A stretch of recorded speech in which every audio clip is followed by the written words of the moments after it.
안녕하세요. 고릴라TV 구독자 여러분, 박창윤입니다. 내일장 뭐 살까를 통해 시장에서 급등락 나오고 있는 종목들, 이 종목 사야 될지 팔아야 될지 개인적인 투자 코멘트와 함께 포인트 전략까지 함께 고민을 하고 있죠. 자, 오늘 시장 특징적인 종목 중심으로 체크를 하겠습니다. 전자 닉스 엇갈리고 있죠. 어제 전자가 튀고 닉스는 죽고, 전자가 죽고 닉스는 튀고, 즉 닉스가 4.8% 올라올 때 전자가 2.3% 빠졌습니다. 어제 또 옵션 만기였죠. 그리고 나서 동시효과 때 KTNG가 강하게 튀는 모습이 좀 나타났었고, 그 이후에 시간 외에서 빠지고, 오늘도 KTNG 같은 경우는 11.8% 어제 상승폭 그대로 반납하는 모습입니다.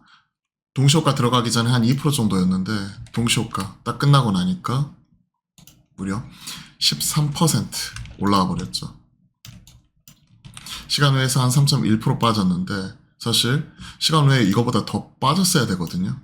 근데 그러한 영향이 상대적으로 좀 제한적이었고 오늘 11% 빠졌기 때문에 어제 상승폭 거의 대부분 다 반납하고 있는 상황이죠. 수급적인 영향이라는 거예요. 그럼 오늘 반대로 어제 튀었던 닉스 좀 빠지고 전자 올라오고, 그죠? 반대로 어제 많이 올라왔었던 화장품 그대로 또 빠져버리고, 2차전지 안에서는 최근에 차별화됐었다. 엔솔 올라오고 삼성 SDI는 상대적으로 못 갔는데 그 반대로 엔솔은 빠지고 SDI는 올라오고, 오늘은 좀 빈집을 채우는 소유주들이 수급이 들어오는 하루다라고 판단하시는 게 중요할 것 같습니다. 자, 보시면요. 이쪽에서는 갈론갈이에요. 리가켄바이오 라이센스 아웃 이후에 제2의 또 리가켄바이오 찾는 가운데 플랫폼 관련 기업들이 강하게 올라오죠. 알테오젠, ABL바이오, 지아이노베이션, 그리고 삼천당제약도 최근에 다시 한번 분위기는 반전하면서 올라가는 흐름이 나오고 있고요. 이런 종목들도 조심스럽게 돌파 나오면 살 수 있지 않을까. 삼천당도, 그죠? 박스권 상단 돌파하려는 모습, 장기 평선과 또 기존 고점 라인 때 돌파, 이런 부분이기 때문에 13만 5천원 정도 이 부분 체크를 하고 있습니다. 자, 삼천당 뿐만이 아니라 리가캠 새로 나왔지만 이 친구도 오히려 쉬어가고 있을 때 살 수 있는 거죠. 많이 올랐던 유한양이, 그죠? 쉬어가는 가운데 오히려 조정 나왔었던 쌈바는 올라오고, 그러면 오늘은 유한양이 조정 나올 때 좀 살 수 있는 부분이고, 일부 속도 조절 얘기도 하는데요. 유한양이 그래도 방향성 이런 부분에 있어서 이견이 없다 보니까 오히려 조정 나올 때는 살 수 있는 기회를 주는 거죠. 이런 바이오였죠. 바이오에서는 핵심적인 종목 중심으로 수급이 집중이 되는 모습이고, 오늘은 2차 전지에서 쉬어가니까 반도체 쪽으로 순환매가 도는 모습이죠. 이쪽에서 쉬어가니까 이쪽으로. 즉 최근에는 3파전 바이오 2차 전지 반도체, 최근에 반도체 쉬어갈 때 바이오가 먼저 올라왔었고, 9월 중순 이후에 바이오하고 9월 중순 말 바이오가 좀 쉬어가고 있을 때 2차 전지가 올라왔고, 2차 전지가 쉬어가니까 지금 반도체가 다시 올라오면서 바이오가 다시 가고, 그 안에서 계속 뺑뺑이 도는 모습, 그죠? 딱 그러한 상황입니다. 온 IT. 하지만 특별한 의미를 부여하기보다는 어제 옵션 만기에 따른 수급 영향, 그 반작용과 그 순환매단으로 해석하는 게 중요할 것 같고요. 최소한 지수 돌리는 거 확인하려면 외인들이 8월 23일부터 항공물 비중을 적극적으로 줄이고 있는데 최소한 상거래 연속 꾸준히 순매수하는 모습이 나타난다든지, 아니면 수급상으로 보더라도 외인이 1조 원 이상 강하게 순매수하는 모습이 포착이 되어야 좀 단기 저점이라도 잡았다라고 판단은 가능할 것 같아요. 그거 확인하기 전까지는 제한적인 반등 범위 내에 놓여 있다라고 판단하고 있습니다.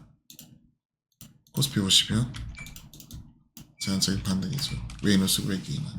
그러다 보니까 코스닥 중심의 개별 종목 장세, 이런 부분이 계속 펼쳐지는 거죠.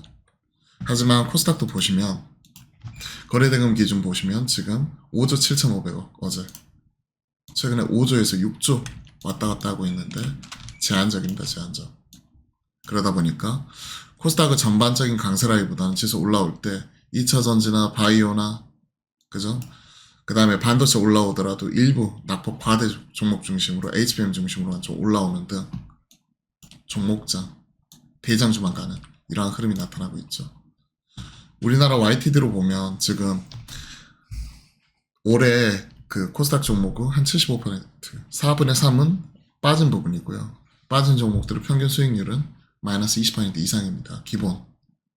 그러다 보니까 가는 종목들만 가는 불편한 상황 코스닥에서는 나오고 있고, 이게 거래대금 통해서 확인이 되는 거고요.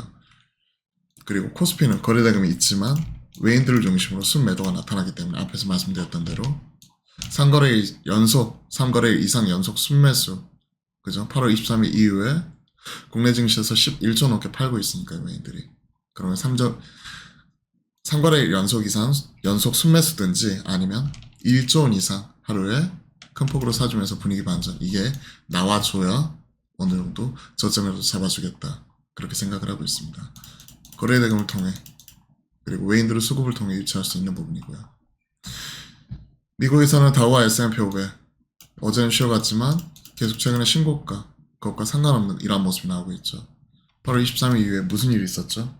그때 엔비디아 실발 나오면서 그에 따른 8월 중순 말에 또 H밴 관련된 수요 둔화에 대한 우려감, 피크아웃에 대한 논쟁이 있었고, 그때 이후에 환율 큰 폭으로 꺾이면서 이에 따른 좀 차익실현 같이 나타났었고, OECD 경기 선행지수 이런 부분이 8개월 이상 계속해서 둔화가 되는 모습이 나타나면서 우리가 그 기울기, 즉 증분에 대해서 계속해서 꺾이는 모습이 나타나다 보니까 이에 따른 피크아웃 얘기가 나왔었고, 그리고 8월 말부터 본격적으로 외인들을 중심으로 반도체, 그리고 우리나라 수출주들 이쪽 물량 자체를 크게 줄이기 시작을 했었고, 중공업 비중 확 올라가면서 항공업 비중 줄이면서 기계적으로 파는 이런 흐름이기 때문에 최소한 이런 흐름이 돌아가는 거 확인하려면 결국 이러이저러니 해도 외인들, 집 나간 외인들이 돌아와야 되는 거죠. 그게 앞서 말씀드렸던 외인들의 수급 3일 연속 혹은 1조 원 이상 하루에 순매수. 자, 그렇게 보면 큰 틀에서 보이는 거죠. KTNG 앞에서 말씀드렸고, 엔소프트 매도 리포트, 그죠? 다시 다 빠져버립니다.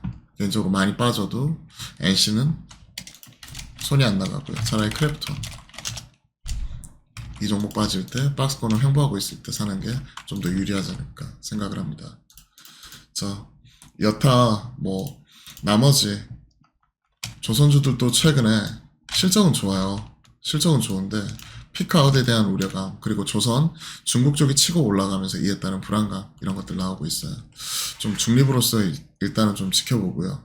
일단 대장인 HD 현대중공업이나 이 조선의 이런 쪽이 지금은 돌파 이런 부분이 확실히 나와줘야 된다고 생각합니다. 20만원 안착 여부 HD 현대중공업 체크하도록 하겠습니다. 자, 종목들 중심, 그리고 오늘은 전반적인 시장 흐름 읽는 방법, 그리고 제가 바라보고 있는 기준 말씀을 드려보았습니다. 관련 내용 체크하시고, 그리고 오늘 주말장인데 한 주 마무리 잘 하시고 주말 편히 보내셨으면 좋겠습니다. 날씨가 최근에 엄청 좋아요. 또 가을 날씨, 또 이제 주말에 또 요즘에 축제도 많이 하는데 가족과 함께, 아니면 뭐 그 연이 있으시는 분들은 뭐 데이트 하셔도 좋을 것 같고요. 또 좋은 추억, 즐거운 추억 많이 만드셨으면 좋겠습니다. 자, 그럼 오늘 하루도 화이팅입니다.